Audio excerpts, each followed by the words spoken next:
میں ان کو یہودیوں کو تھوڑا سا مغالطہ ہوا کہ ہم اللہ کے رشتہ دار ہیں، نبی کی اولاد میں ہیں۔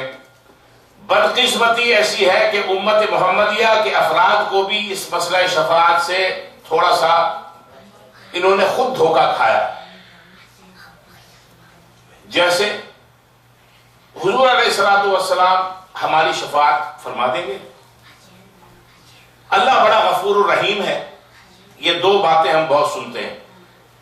اہل سنت والجماعت کا یہ عقیدہ ہے کہ نبی علیہ الصلوۃ والسلام شافع محشر ہیں،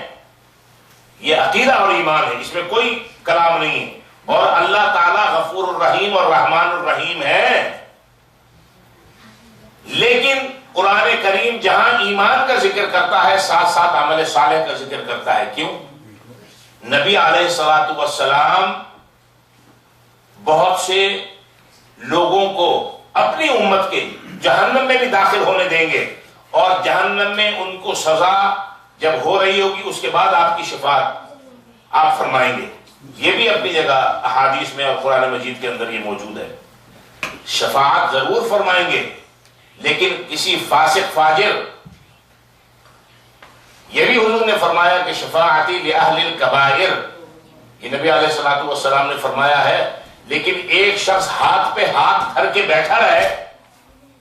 اور نماز کو نہ گھر میں بیٹھا رہے، اور دوسرے امتی آئیں، اللہ تبارک و تعالیٰ نے ایسے کرتوت کرنے والوں کے لیے بھی کہہ دیا فما اصبرہم علی النار، یہ جہنم کی آگ کے اوپر صبر کیے بیٹھے ہیں۔ تو ذرا اس چیز کو ذہن میں رکھنا چاہیے کہ اللہ تبارک و تعالیٰ سے نبی پاک صلی اللہ علیہ وسلم ضرور شفاعت فرمائیں گے،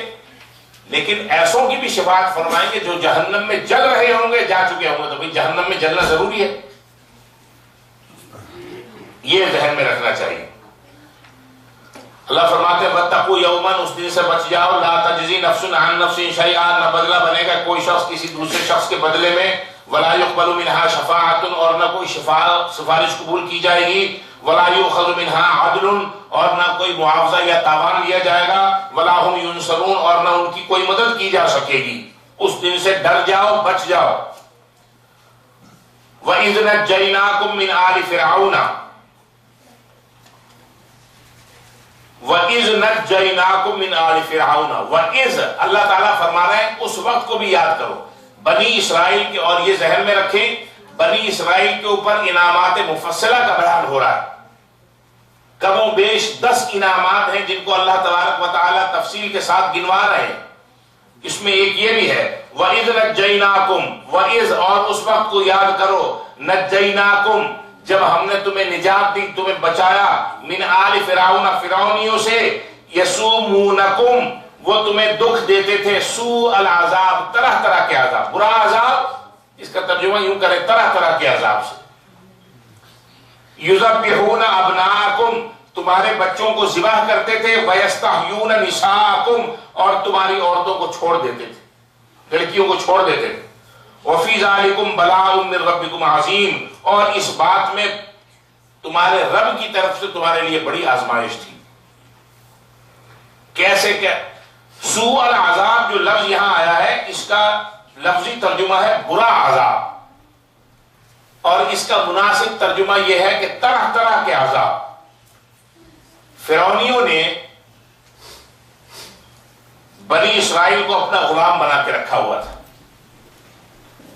جبر، محنت، مشقت کا کام ان سے لیتے، مکانات تعمیر کرواتے، اور کھیتوں میں کھیتی باڑی ان کے ذریعے کرواتے، اور پہاڑوں کو